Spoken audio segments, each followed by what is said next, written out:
Sampurasun. Selamat datang di Ruang Cerita bersama gua Fajar Surya Budiman. Halo, selamat datang di Ruang Cerita bersama gua Fajar Surya Budiman. Apa kabar teman-teman semuanya? Semoga kalian selalu sehat walafiat dimanapun kalian berada. Bagi teman-teman yang masih memiliki privilege untuk kerja di rumah, tetap jaga kesehatan dan juga tetap ikuti protokol kesehatan yang sudah disiapkan oleh pemerintah. Dan bagi teman-teman yang harus bekerja di luar, tetap jangan lupa ikuti protokol kesehatan, bawa masker, bawa hand sanitizer, kemudian juga ikuti juga aturan yang sudah ditetapkan oleh pemerintah.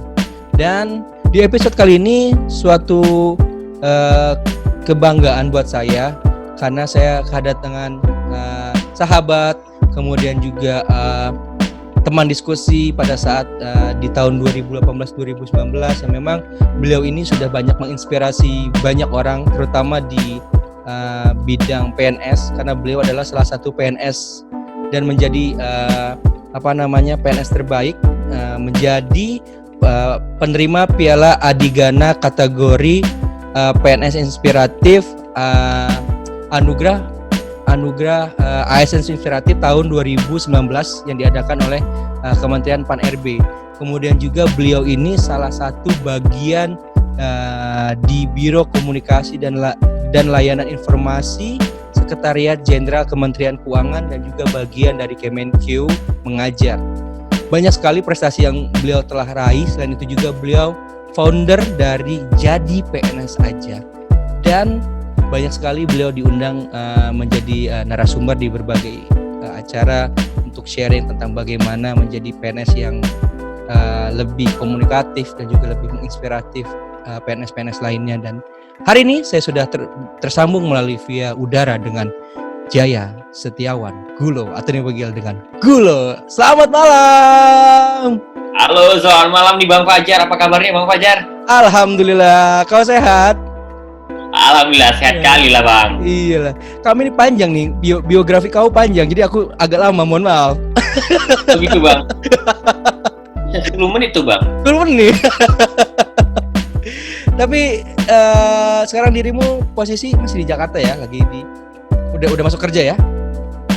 Sudah masuk kerja Bang. Kadang WFH, kadang WFO. Nah, sebelum kita bahas banyak tentang jadi PNS aja, kemudian juga bagaimana kau jadi salah satu PNS terbaik atau PNS inspiratif di tahun 2019, kegiatan dirimu selama hampir 1-4 bulan ini di kala pandemi ini, ada hal-hal unik gak sih atau hal-hal yang mungkin bisa dibagikan ke teman-teman ruang pendengar cerita yang mungkin bisa menjadi inspirasi bagi teman-teman semuanya? Iya Bang Fajar, sebelumnya makasih banyak Bang udah ngundang. Ini suatu kehormatan ya bagi saya, seorang anak muda biasa diundang oleh Bang Fajar. Yang saya lihat deretan jajaran yang diwawancara itu orang-orang yang seluruh netizen plus 62 di tanah air ini tahu semua. Waduh. dan senang banget Bang. Ya. Jadi di sini saya juga menjadi salah satu perwakilan kali ya dari pemerintah masuk ke podcastnya Bang Fajar. Nah untuk sekarang sih Bang ya, saya tuh bersyukur Bang, kerja di PNS di COVID-19. Syukurnya saya masih bisa bekerja, masih dapat punya gaji, masih stabil ekonominya. Dan saya sangat prihatin ya dengan teman-teman yang banyak terkena dampak, yang misalnya PHK atau bisnisnya itu anjlok Bang ya. Selama COVID-19 ini, itu yang pertama kali saya syukuri Bang. Oleh karena itu rasa syukur itu salah satunya bentuknya saya sharing begini dengan Bang Fajar dan teman-teman. Ya Bang. Jadi saya kerjanya di tadi Abang katakan itu lebih ke bagian komunikasi. Saya sebelumnya di divisi manajemen publikasi Bang. Itu banyak berkecimpung dalam hal digital ya, dalam publikasi website dan juga kadang sosial media. Jadi konten-kontennya adalah membuat publikasi baik di sosial media maupun di website. Dan saat ini saya ada tugas tambahan juga seperti ikut tim teman-teman memanage event-event yang ada di Kementerian Keuangan salah satu. Oke. Jadi selain memang ada tadi tugas utamanya, mendapat tugas tambahan juga tadi yang mengatur image event-event online ya, sekarang lebih banyak event-event online dari Kementerian Keuangan itu sendiri ya. Ya, lebih ke virtual ya, daring ya. Bang Fajar, contohnya studi tour. Jadi sebelum COVID-19 ini banyak yang studi tour itu ke Kementerian Keuangan langsung, dan sekarang kita adakan studi tour itu virtual. Jadi unik tuh. Gimana tuh? Gimana caranya tuh? Jadi salah satunya adalah kebanyakan video, Bang. Jadi semua akses itu awalnya video. Jadi perkenalan tentang Kementerian Keuangan, jumlah pegawainya berapa, gedungnya seperti apa, ada berapa banyak direktorat itu kita putarkan videonya. Jadi kita kan punya beberapa video-video ya, Bang ya. Itu kita putar ke mereka, kemudian ada beberapa pesan dari Ibu Menteri. Itu juga yang kita putar, yang mungkin kebanyakan anak-anak kuliah ya, kebanyakan yang mereka melakukan studi tour itu daring itu tidak mengetahui pesan-pesan ibu, terutama anak muda seperti apa. Pentingnya menjaga keuangan negara, pentingnya rasi keuangan seperti itu. Dan ada juga beberapa pejabat-pejabat yang kita undang untuk sharing langsung, Bang, secara virtual. Dan semuanya dilakukan secara virtual. Dan ini benar-benar suatu new normal sekali. Iya benar. Ya, yang mana mengedukasi, Bang ya. Ya, benar-benar mengedukasi teman-teman anak-anak kuliah tentang Kementerian Keuangan. Nah, jadi selain tadi study tour ataupun kegiatan webinar lainnya, dari seorang Gulo sendiri pada saat awal-awal pandemi, apakah itu memang harus tetap bekerja atau mungkin sebulan 2 bulan di rumah dulu, baru bulan ketiga masuk kantor, atau gimana tuh pas awal-awal tuh sampai sekarang? Iya, Bang Fajar, pertanyaannya bagus. Jadi karena kerjaan saya itu banyak berhubungan dengan pejabat tinggi di Kementerian Keuangan. Jadi saya mengikuti ritme agenda dari pejabat tersebut. Jadi waktu di awal-awal itu kan masih banyak ya, Bang, agenda di luar rumah dan juga mengikuti. Kemudian begitu adanya dibentuk tim COVID-19 protokol kesehatan, itu dari presiden, beberapa menteri, itu mereka sudah mulai melakukan kegiatan secara virtual. Dan itu juga berimbas kepada kegiatan saya. Jadi saya selama ini ikut gitu ya. Jadi saya setelah itu follow up-nya secara virtual. Jadi memantau melalui Zoom. Jadi seperti itu kali ya, Bang Fajar. Jadi yang selama ini on-site, jadi banyak pergerakan di kota Jakarta, bahkan di luar kota. Sekarang di rumah aja itu semuanya, event-eventnya.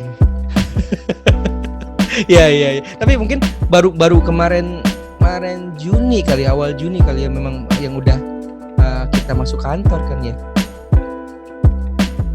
Ya, untuk itu, Bang, sudah banyak, Bang. Nah, tadi saya katakan karena saya itu banyak berhubungan dengan salah satu pejabat di Kementerian Keuangan. Jadi karena mereka juga terbatas, Bang ya. Jadi hanya beberapa event-event yang harus hadir fisik, mereka hadir, saya juga hadir. Jadi kebanyakan karena via Zoom. Oke.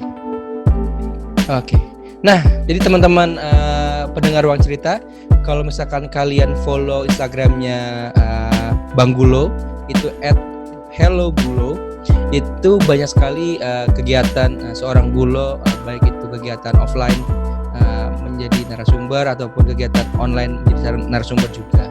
Nah, yang terakhir prestasi yang beliau ukir adalah beliau menjadi salah satu PNS inspiratif di tahun 2019 yang tadi saya bilang sempat singgung di awal, yang diselenggarakan oleh Kementerian Pan-RB gitu kan. Nah, boleh dong share sedikit waktu itu dirimu memperkenalkan program apa sih kepada Kementerian Pan-RB sehingga kamu menjadi salah satu PNS inspiratif pada tahun 2019 itu? Ya, teman-teman dan Bang Fajar, tahun lalu ya 2019 itu adalah tahun ketiga untuk anugerah ASN aparatur sipil negara yang diadakan oleh Kementerian PAN-RB. Jadi bagaimana awal sampai akhir itu saya yakin lah Bang Fajar tahu lah bagaimana saya ikut dari awal. Terus saya ikut wawancara kali ya waktu itu ya wawancara. Bang Fajar kemungkinan besar di dalam ruangan kali ya. Ada. Lihat bagaimana dia wawancara ada ya. Ada. Saya karena nggak memperhatikan semua apa yang di dalam. Tapi kan kami ini balik layar aja waktu itu. Balik layar. Tapi Bang Fajar tahu ya. Oh yang di wawancara ada 5 orang. Ada 5 orang. Oh si Gulo ini tahu dia. Oh ini nih yang namanya Jaya Setiawan Gulo nih. Aduh Bang. Tapi kan teman-teman pendengar cerita yang lain belum tahu nih gitu kan. Apa yang kamu perkenalkan kepada teman-teman Kemenpan RB waktu itu. Iya, ini ajang yang tidak hype ya, tidak hype seperti fashion atau pageant yang ada di Indonesia. Ini orang kalau dengar ada ya seperti itu. Itu anak muda, kan begitu Bang, anak muda ikut ikut dinominasikan. Jadi itu program oleh Kemenpan RB itu pada intinya adalah mereka itu ingin mencari sosok role model di PNS yang kalau bisa dikatakan beyond expectation, lebih dari apa yang mereka kerjakan tugas fungsi secara internal bahkan eksternal.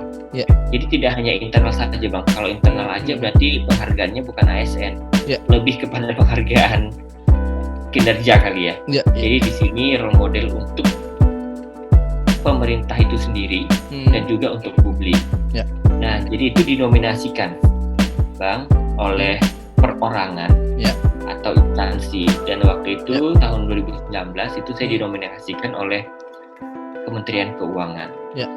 Dan untuk anugerah ASN pada tahun 2019 itu ada 3 kategori. Ada yang pertama untuk pejabat eselon 2, kedua untuk future leader yang umurnya 30-an paling maksimal, kemudian kategori inspiratif. Nah, saya itu dinominasikan di inspiratifnya. Nah, begitu saya sudah masuk ke 10 besar, kemudian panitianya bilang, kamu belum kayaknya kenapa di inspiratif? Harusnya di future leader yang anak-anak muda. Saya katakan saya nggak tahu. Saya itu dinominasikan. Saya pun dinominasikan itu hamin berapa gitu ya, dihubungin oleh timnya. Karena itu kan udah ada kali informasinya. Terus jadi bisa informasinya seperti apa. Terus saya harus membuat CV saya lah. Jadi saya itu harus menjual diri saya dalam bentuk foto dan juga caption Instagram. Terus saya mau jual gimana ya gitu ya. Setelah saya berikan, kemudian alhamdulillah Bang Fajar dari 1.100-an kemudian dikerucutkan menjadi 10 besar, kemudian 5 besar dan 3 besar. Dan untuk 5 besar sendiri itu langsung wawancara waktu itu. Jadi wawancara ada Pak Helmi Yahya, ada banyak lah di situ. Pak Helmi, Kang Maman, terus Mas Wahyu, GNFI, terus kemudian Mas Ahmad, satu lagi saya lupa. Satu lagi Pak Lasmo. Saya lupa semua Bang. dan waktu itu masih deputinya adalah Pak yang sekarang sudah jadi sekdanya Jabar. Jadi teman-teman enaknya diwawancara oleh Bang Fajar ini, saya nggak perlu menyebutkan siapa saja panelisnya gitunya. Jadi sudah ada Bang Fajar ya. Jadi sangat membantu sekali. Makanya tertarik sekali nih diundang oleh Bang Fajar untuk mengadakan podcast membantu.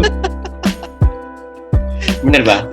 Dan hanya satu ya, pejabat tinggi itu PNS. Selebihnya itu orang-orang yang menurut saya itu yang sudah top secara background pendidikan, pengalaman, itu sudah oke sekali lah. Nah, jadi waktu saya menerima Bang, nama saya 10 besar waktu itu, saya langsung saya nggak nyangka bisa masuk, kan begitu Bang ya. Terus dikerucutkan lagi jadi 5. Saya lihat nama ini, saya fokusnya ke kategori inspiratif. Kalau yang 2 kategori saya nggak fokus. Nah, saya lihat yang kategori inspiratif itu ada 5. 5. Saya lihat namanya, nama saya itu langsung enak dilihat mata Bang. Karena ada 1, 2, 3, 4, 5. Nama saya di tengah-tengah. Dan nama saya itu jomblo. Di depan itu nggak ada gelar, di belakang nggak ada gelar Bang. Jadi kalau saya lihat nomor 1, 2 itu pakai gelar. 4, 5, di depannya ada, di belakangnya ada. Dan itu paling minimal di belakang itu 1. Bahkan ada yang PhD gitu loh Bang, yang S3-nya di luar negeri, dan S3 dan S2-nya itu luar negeri juga. Sementara aku S1 pun belum selesai.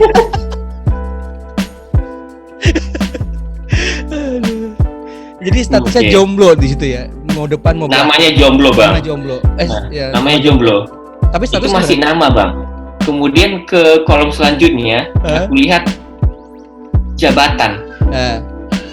Jabatan itu masih aku lah, Bang, staff di situ, Bang. Oke. Jadi waktu ini itu sudah pejabat-pejabat semua. Jadi waktu itu pas dirimu presentasi itu pas mempresentasikan tentang pas dirimu di Bea Cukai ya? Iya, kebanyakan iya, Bang. Nah, jadi itu presentasi kan wawancara ya. Iya.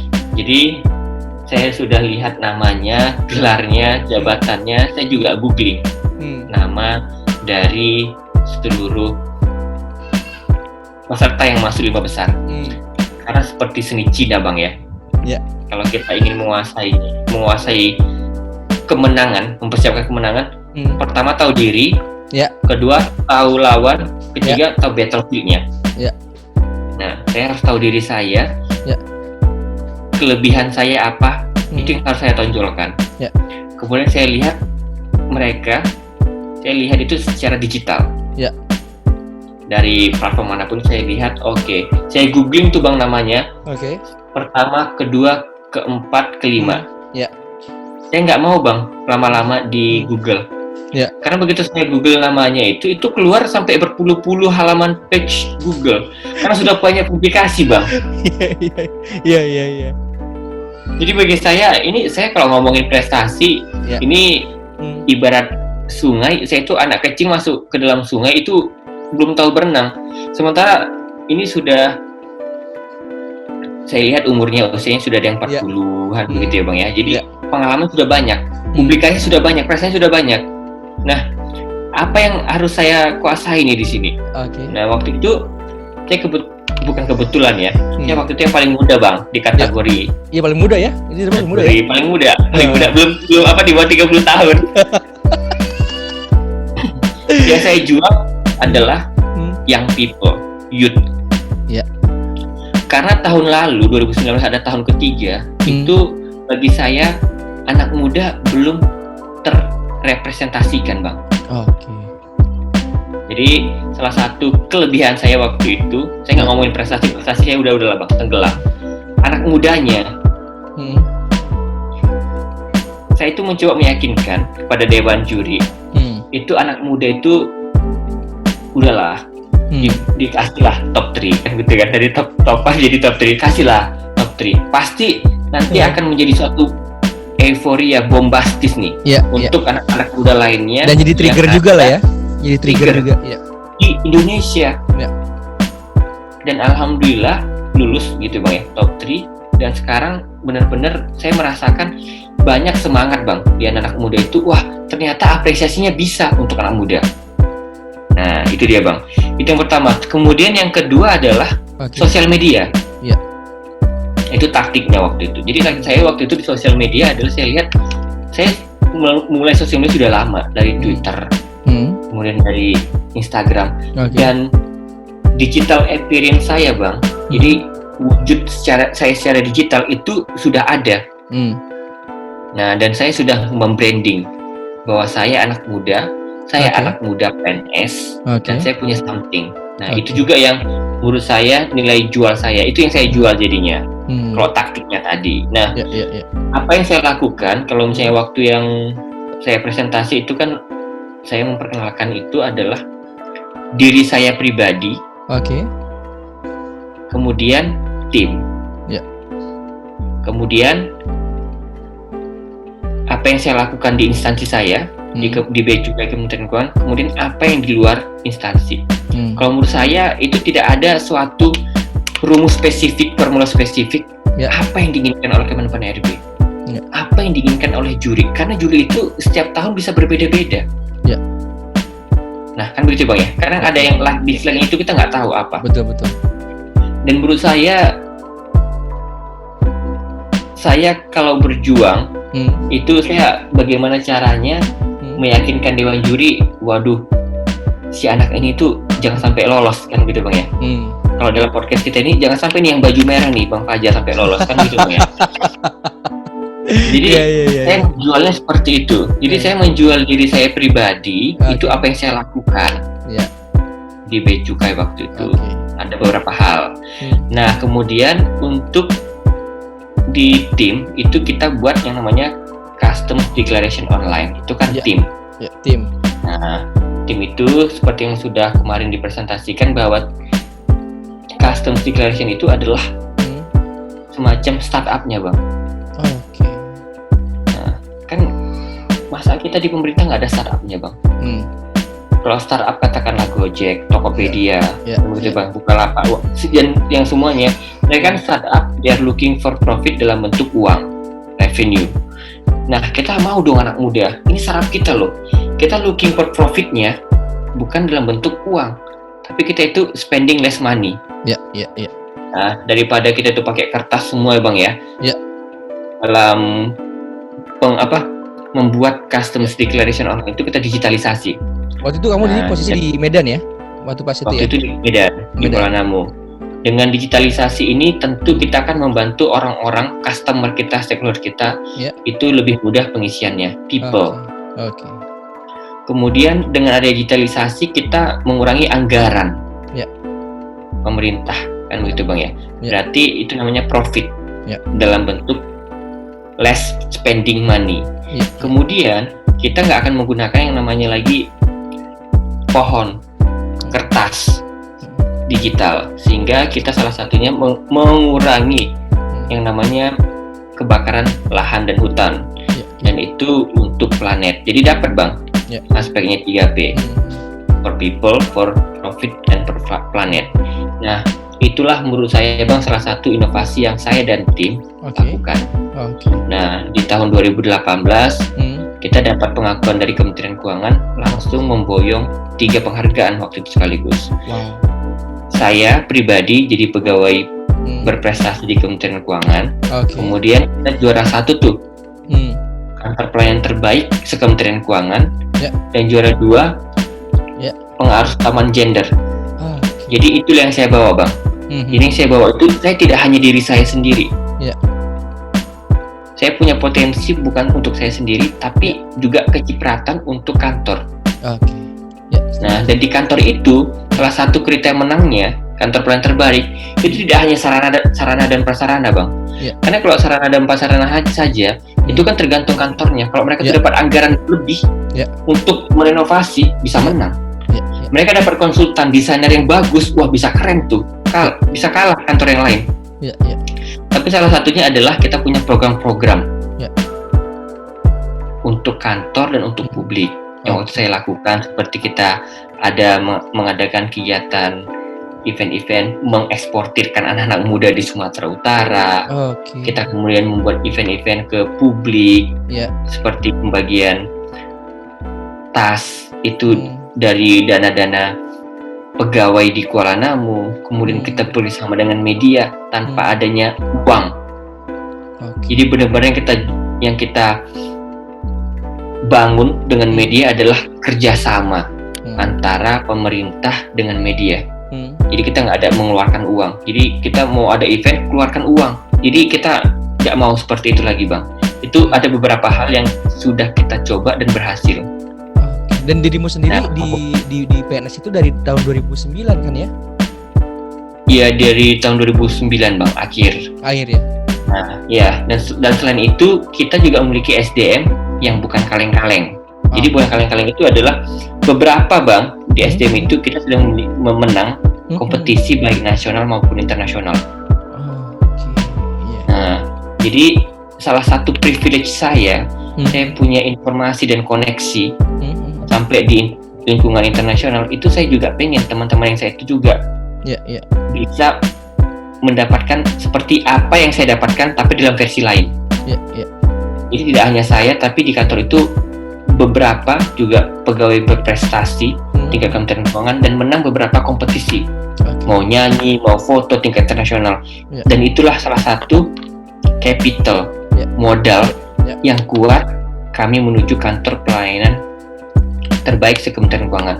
Jadi itu salah satu poin yang saya jual waktu itu, Bang, di ASN ini, Anugerah ASN. Jadi tidak hanya personal, tapi tim.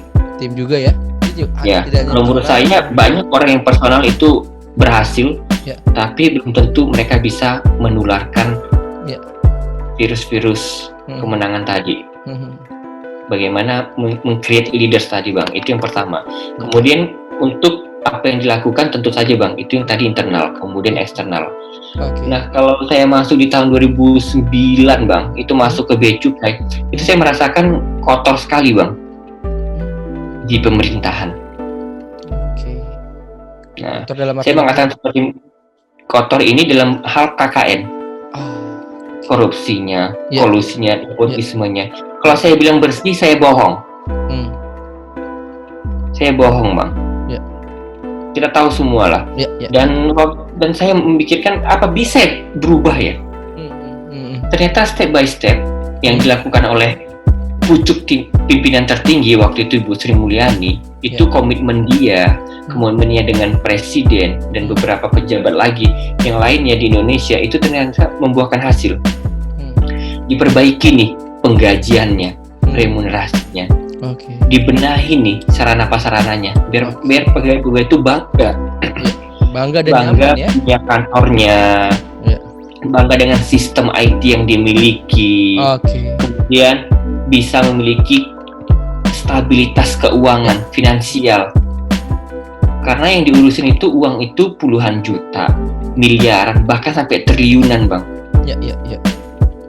Kan kolektor, revenue kolektor untuk negara ini. Sementara digaji yang tidak setara dengan itu. Apalagi mereka yang tinggal di ibu kota, yang biaya hidupnya lebih tinggi. Jadi nggak sepadan. Banyak perubahan mendasar yang diubah waktu itu Ibu Sri Mulyani, sehingga sampai saat ini, Bang, saya akan katakan bahwa pemerintahan khususnya di Kementerian Keuangan itu berubah sangat drastis. Kalau ada yang masih terkena KKN, saya akan katakan iya masih. Kalau saya katakan 100%, Bang, saya berdosa juga, Bang. Namanya pemerintahan. Dimanapun itu, saya yakini 100% itu angka yang hampir sangat mustahil, Bang. Mustahil. Apalagi di Indonesia kita katakan sangat susah sekali. Tapi saya akan katakan sekarang makin lama makin bersih. Karena banyak orang-orang yang bersih, yang ikut bersih-bersih Kementerian Keuangan di pemerintah itu masuk, Bang. Saya itu, Bang, itu menurut saya I was a stranger. Saya itu adalah orang yang aneh, Bang. Tahun 2009, 2010 untuk menjadi orang yang bersih itu aneh. Saya merasakan itu. Dan sekarang orang yang tidak bersih itu aneh sekarang. Jadi ada terbalik sekarang, Bang. Cara pikirnya dan perspektifnya. Dan saya memang dulu mengatakan, aduh, saya yakin nih, kalau saya harus memilih jalan yang menurut saya bersih, walaupun saya itu stranger waktu itu. Dan hasilnya alhamdulillah, Bang, ternyata orang-orang bersih itu sudah diapresiasi oleh negara, oleh pemerintah. Salah satunya? Saya sampai saat gimana, Bang? Salah satunya apa tuh? Salah satunya adalah dengan adanya penghargaan, misalnya penghargaan, apakah itu penghargaan itu dalam bentuk apresiasi, promosi naik jabatan, kemudian penggajian, atau katakanlah diberikan tempat yang dekat home base misalnya, atau diberikan tempat di Jakarta, di kota-kota besar. Jadi banyak penghargaan yang tidak hanya dalam bentuk uang. Dan itu yang menurut saya yakini itu yang saya dapatkan. Sehingga itu memotivasi orang-orang lain itu untuk tidak melakukan KKN. Jadi pikiran gitu ya, otak dan hati orang sekarang itu tidak hanya ngomong integritas, Bang. Nah, tidak hanya ngomongin integritas, jadi orang akan lebih ngomongin tentang inovasi dan perubahan. Bayangkan kalau semua orang tuh nggak mikirin integritas lagi, Bang. Hanya mikirin yang namanya bagaimana cara kontribut ke negara, buat digitalisasi. Ini negara ini akan lebih maju lagi. Kalau hanya ngomongin KKN aja terus-terusan, ini nggak akan maju, Bang, negara ini, Bang. Betul. Negara kita masih ngomongin KKN lah, sementara negara lain udah buat inovasi tuh. Kita lagi ya, Bang, berkembangnya. kita baru ngomongin A, ternyata negara lain ngomongin C. Udah ke gerak ke D. Apalagi pemerintah, Bang. Itu yang menurut saya yakinin berubah sekali di pemerintahan ini.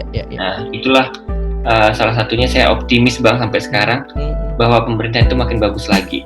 Dan saya juga sangat memotivasi nih, Bang, teman-teman lain yang di anak-anak kuliahan, yang lulus kuliah, apakah mereka itu orang-orang top di kelasnya, di fakultasnya, atau di kampusnya itu untuk masuk ke pemerintahan.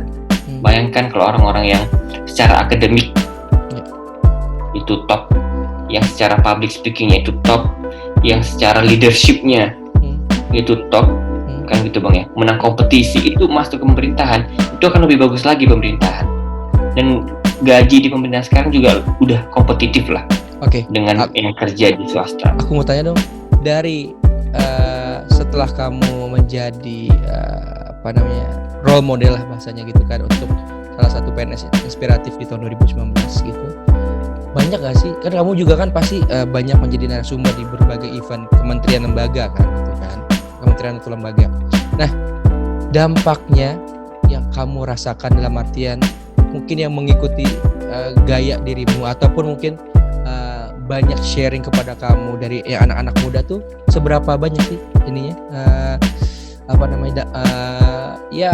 dampak ataupun semangat yang kamu tularkan tuh, sudah yang kamu lihat seperti apa sih? Ya, Bang Fajar, jadi menang kategori gitu ya, dipercaya dapat anugerah ASN itu yang inspiratif, itu tanggung jawab dan bebannya makin besar bagi saya pribadi, Bang. Jadi kemanapun saya pergi, oh ini inspiratif. Kemanapun saya pergi, oh ini prestasi semua nih. Apa yang saya sentuh dengan jari saya itu bakalan berhasil, bakalan menginspirasi, begitu loh, Bang. Jadi ekspektasi orang itu langsung tinggi. Apa yang saya lakukan offline maupun online, itu betul-betul harus saya jaga, Bang. Baik itu dari baik dari manner, kemudian juga apalagi hal-hal yang kamu lakuin itu benar-benar udah mulai dijaga banget lah ya. Dijaga, kecuali saya ketemu Bang Fajar di kafe, itu baru ketahuan, oh receh ternyata Bang dulu ini. Tapi kalau secara ketemu sama orang, oh iya seperti ini, harus behave, Bang. Behave, tapi nggak fake ya. Behave. Benar-benar harus behave. Apa yang harus kita posting, apa yang harus kita lakukan, itu benar-benar, oh ternyata si Gulo. Dan menurut saya, Bang, itu banyak sekali orang-orang yang nanya, mau chat atau ketemuan langsung, itu kebanyakan sih anak-anak PNS. Muda. Dari daerah lain? Dari berbagai daerah atau di Jabodetabek? Berbagai kementerian lembaga. Tidak hanya di Kementerian Keuangan itu sendiri ya? Bukan, kementerian lembaga. Baik yang itu di Kementerian Keuangan atau bukan, baik yang di Jakarta atau bukan. Kalau di Jakarta biasanya kan, Bang, mereka chat dari Instagram. Bahkan saya kalau beberapa kali ke daerah itu ada yang ngechat, oh Bang Gulo lagi ada di Medan, di Palembang lagi ada di Medan itu, mau ketemu gitu. Terus mereka kumpul gitu ya, terus kamu sharing di sana gitu kan? Sharing seperti inilah, seperti saya ngomong dengan Bang Fajar di podcast ini. Dan menurut saya semakin banyak orang-orang yang tertarik, yang tertarik untuk bisa melakukan hal yang lebih, Bang.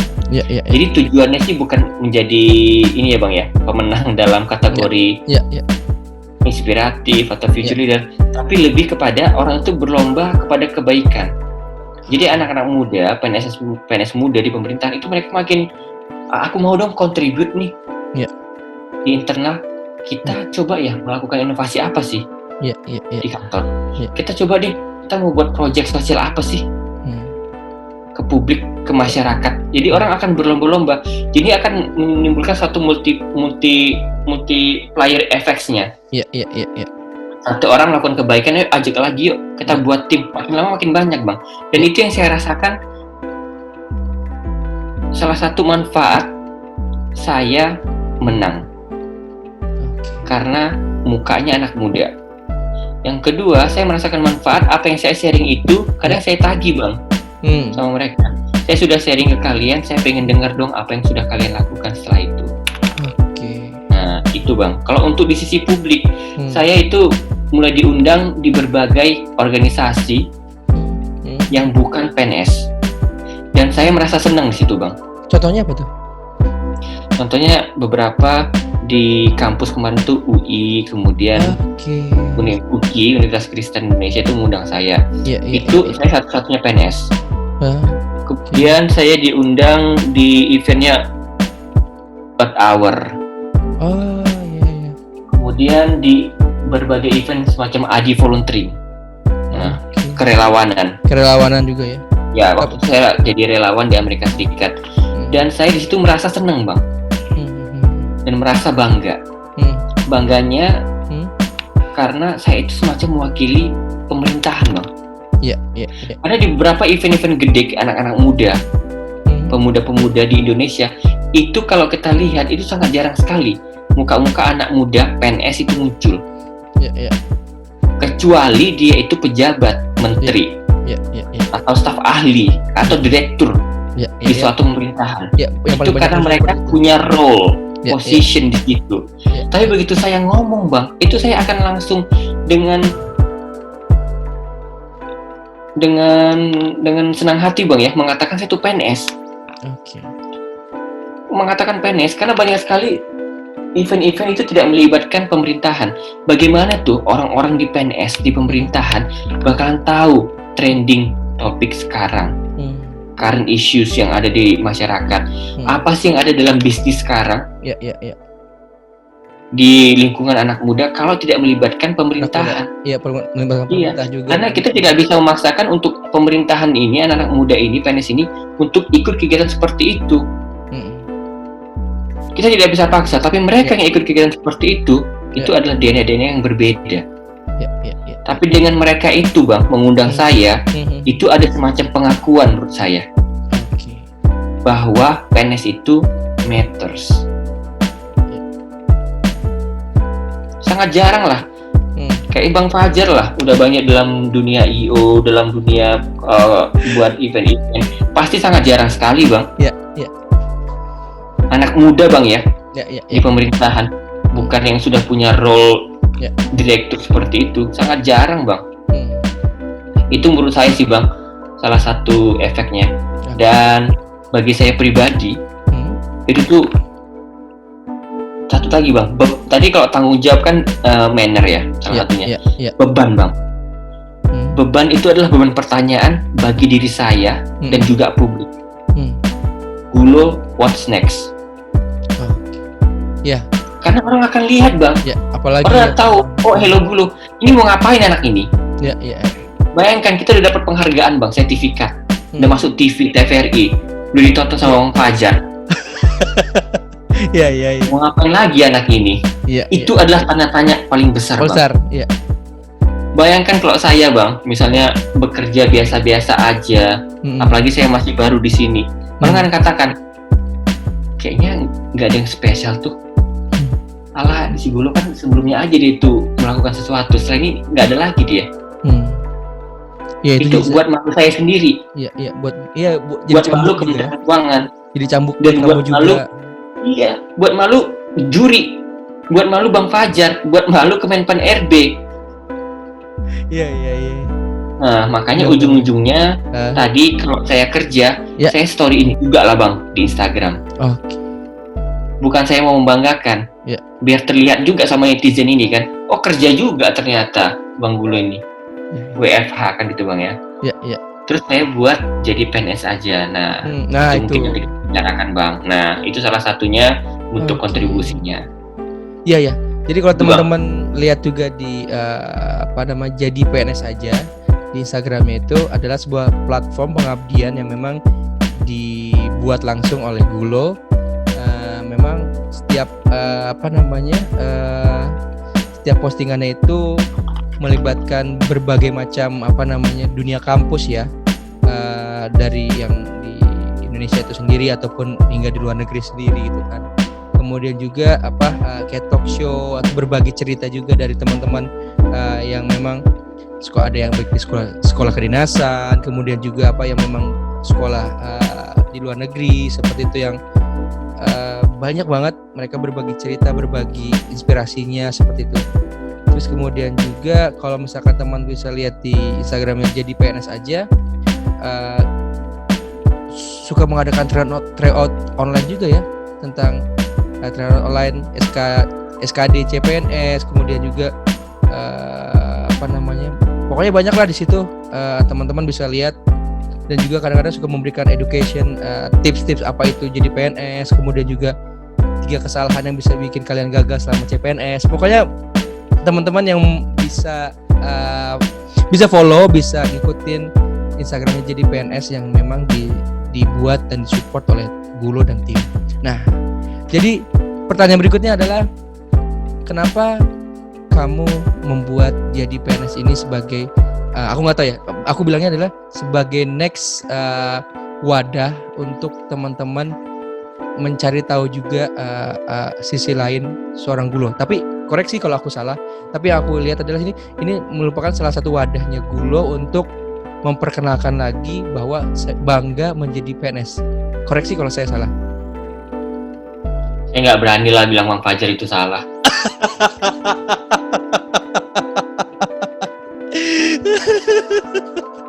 Aduh.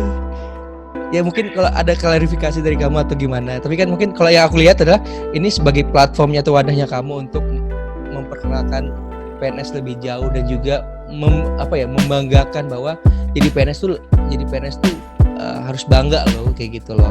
Harus bisa do something loh buat negara, bagi teman-teman yang muda gitu kan, meskipun kalian mungkin secara struktural belum menjadi yang posisi urgent di atau penentu kebijakan, tapi setidaknya kalian bisa do something buat negeri ini gitu, apa buat lembaga kalian masing-masing dimanapun kalian berada sih. Benar nggak? Ya benar Bang. Tadi saya bilang kan, saya nggak berani bilang Bang Fajar itu salah. Jadi kita buat Jadi PNS ini adalah yang pertama, ini adalah wadah kita untuk memberikan hal positif kepada masyarakat Bang. Jadi kalau bisa dibilang juga ini adalah branding kita Bang. Biar nggak jelek-jelek kali Bang PNS itu di mata netizen. Betul. Kan begitu Bang ya. Biar orang tuh tahu juga ada PNS itu yang bagus.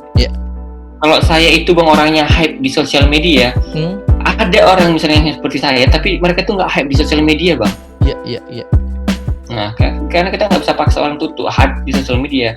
Jadi untuk Jadi PNS ini kita targetnya ada 2 marketnya.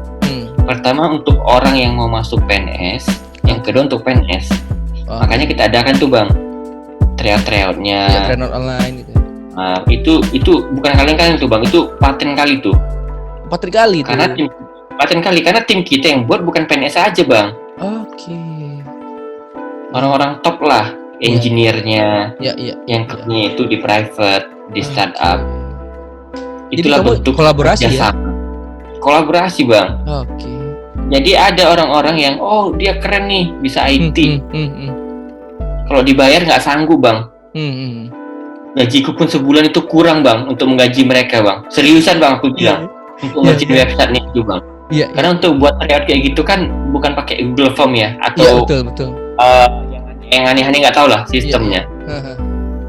Kalau dibayar tuh gajiku nggak bisa Bang sebulan. Aku kasih gajiku sama dia nggak bisa Bang. Iya benar. Iya Bang.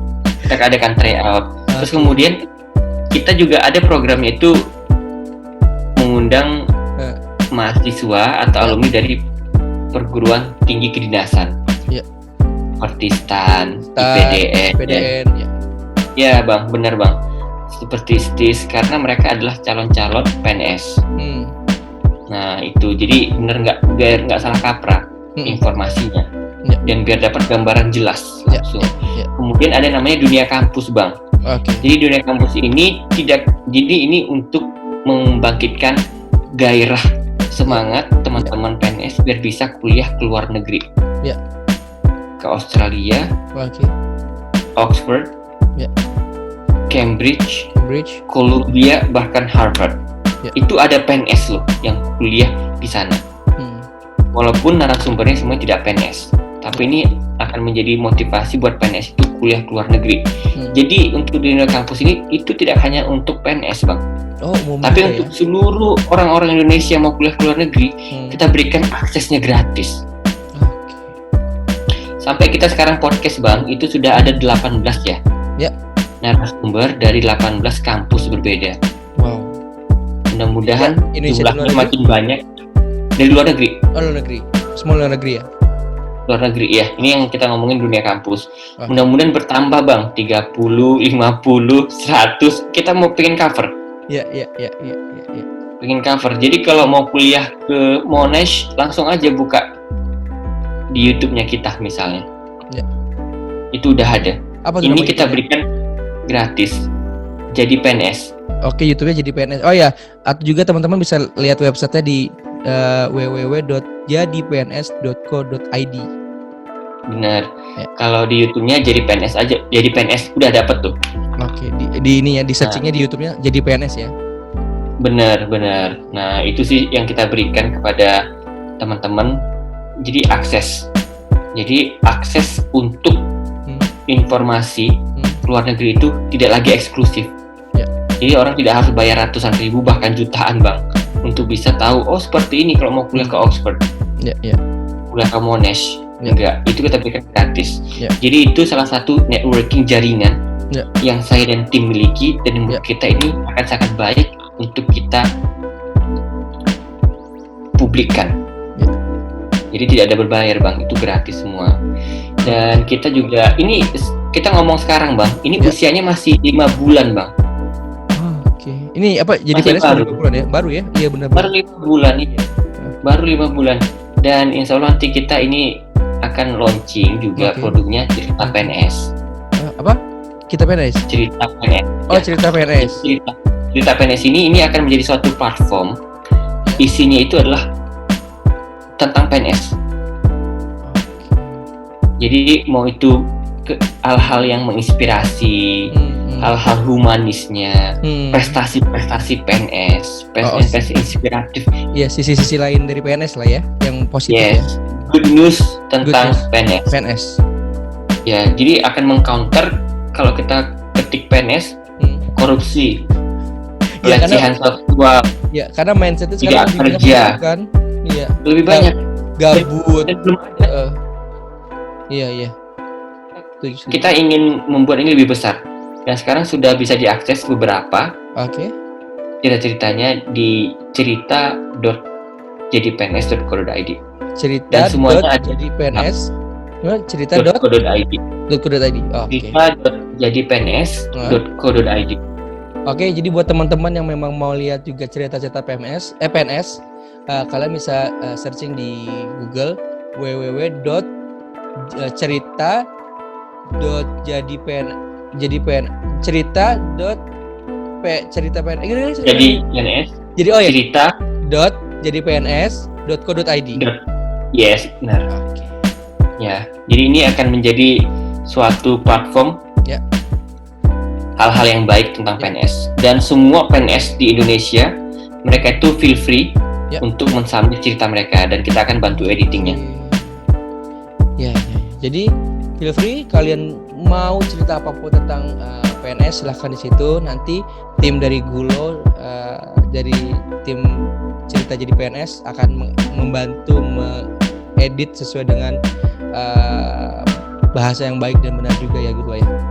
Benar, tidak hanya PNS Bang. Ya. Yang tidak PNS pun misalnya kayak Bang Fajar. Kalau Bang Fajar itu terinspirasi oleh seorang PNS, itu tidak hanya prestasi internasional atau nasional Bang ya. Cerita-ceritanya aja Bang, yang betul-betul buat kita itu terharu, itu bisa Bang nanti tulisnya. Tidak hanya PNS, apapun itu yang menurut kalian itu bagus tentang PNS. Tapi kalau tidak bagus, tidak usah disubmit, di googling sudah banyak. Oke. Jadi itu Bang, jadi kita ingin juga lah, masyarakat juga pasti tahulah ada PNS yang baik bagi mereka, apakah cara pelayanannya bagus, itu bisa submit ceritanya. Oke.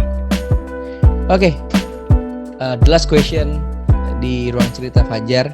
Sebetulnya banyak banget yang pengen saya obrolin dengan seorang Jaya Setiawan Gulo, tapi memang waktu juga yang memisahkan kita, karena gue harap sih ini tidak menjadi cerita yang awal dan juga akhir.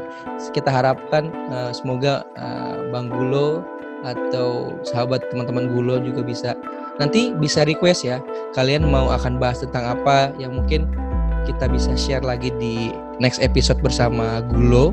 Kalian bisa nanti komen di YouTube channelnya Ruang Cerita Fajar ataupun di podcastnya di Spotify, ataupun kalian bisa mention di Instagramnya Hello Gulo, ataupun di mention di Instagram saya di @fajarsuryabuniman. Apa sih yang pengen kalian bahas dari dunia PNS yang mungkin nanti bisa Gulo sharing buat teman-teman kalian semua. Tapi the last question di hari ini, ada nggak sih tips atau saran dari seorang Gulo untuk teman-teman yang memang pada saat ini harus bekerja di luar karena memang dia mencari nafkahnya di luar, dan juga buat teman-teman yang memang masih mendapatkan privilege kerja di rumah, dan juga bagi teman yang merasa bosan ataupun jenuh dengan harus bingung mesti gimana di kala pandemi ini, dan boleh dong kasih dukungan buat teman-teman garda terdepan yang hingga saat ini belum pulang, belum bisa bertemu dengan keluarganya karena melawan COVID-19 dari seorang Gulo. Iya, makasih Bang. Saat ini banyak orang yang kehilangan pekerjaan karena COVID-19. Kalau masih bekerja, bersyukur. Ya. Ucapkan kepada Tuhan, ya Tuhan makasih, aku udah masih bisa kerja, masih bisa hidup. Kalau kita dalam Islam, alhamdulillah. Itu hal yang harus disyukurin Bang. Ya. Jangan kita lihat, oh aku kerja di luar ya, teman-temanku enak banget ya, WFH. Beda Bang. Ya. Untung nasib kita itu nggak ditukar sama Tuhan. Ya. Dengan hal yang tidak baik. Itu pertama disyukuri. Kemudian yang kedua, khususnya untuk teman-teman ya yang di WFH, itu WFH akan menjadi suatu kebodohan. Kita tidak bekerja maksimal. Jika kita punya waktu lebih, belajarlah satu skill. Kalau kamu memang orangnya religius, baca tuh kitab sucinya. Kalau yang lebih akademiknya lagi, pelajarin hal baru tentang apa? Marketing. Pelajarin tentang bahasa Inggris, bahasa Prancis. Yang mau kuliah ke luar negeri, pelajari bagaimana membuat personal statement dan yang lainnya.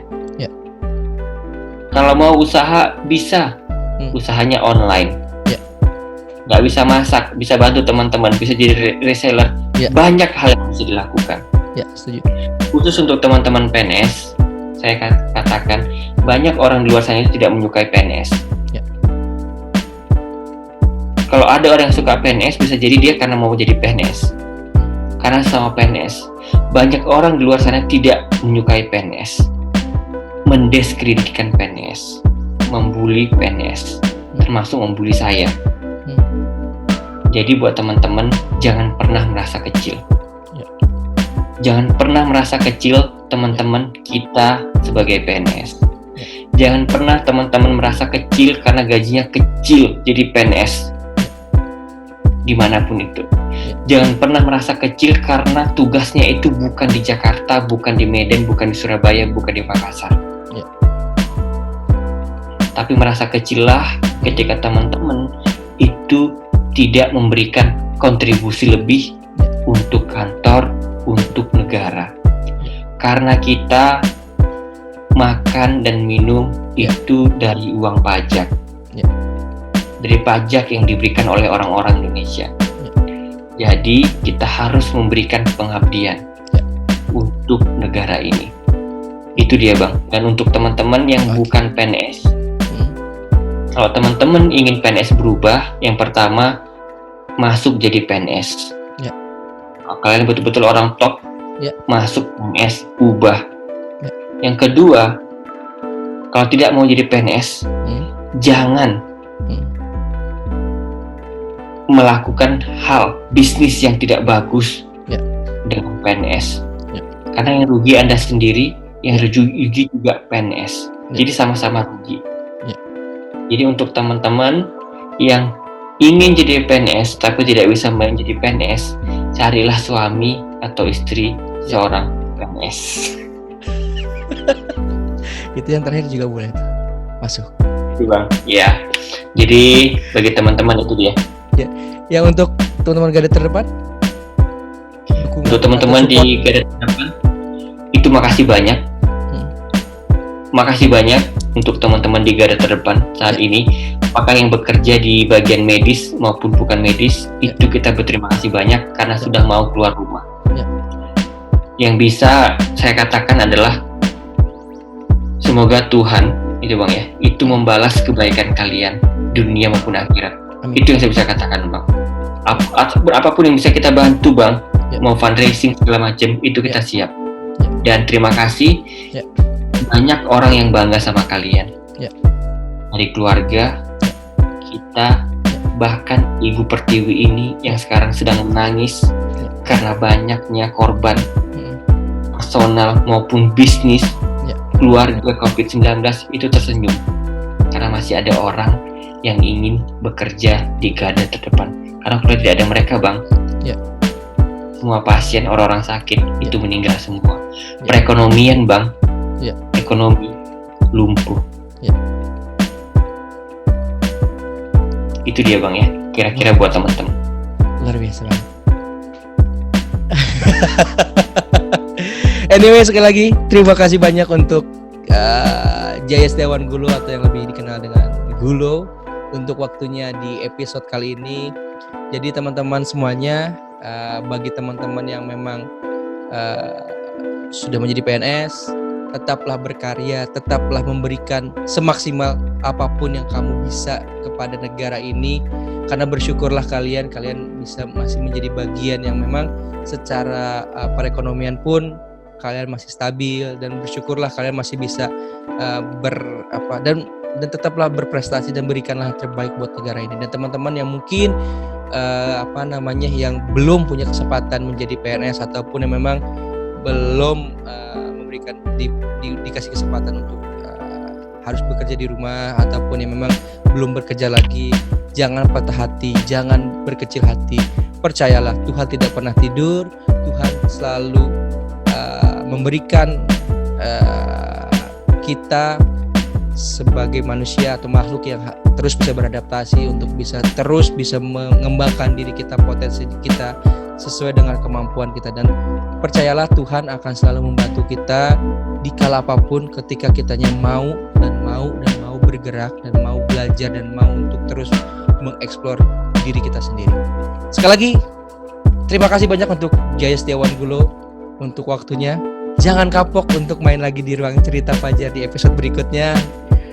Salam untuk Ibu Menteri. Kalau misalkan kamu ketemu, kamu kan ya orang terdekatnya Ibu Menteri lah gitu kan. Salam dari saya, salam hormat. Siapa tahu someday kan kita berdoa mudah-mudahan Ibu Menteri meluangkan waktu untuk mau sedikit cerita di Ruang Cerita Fajar ya.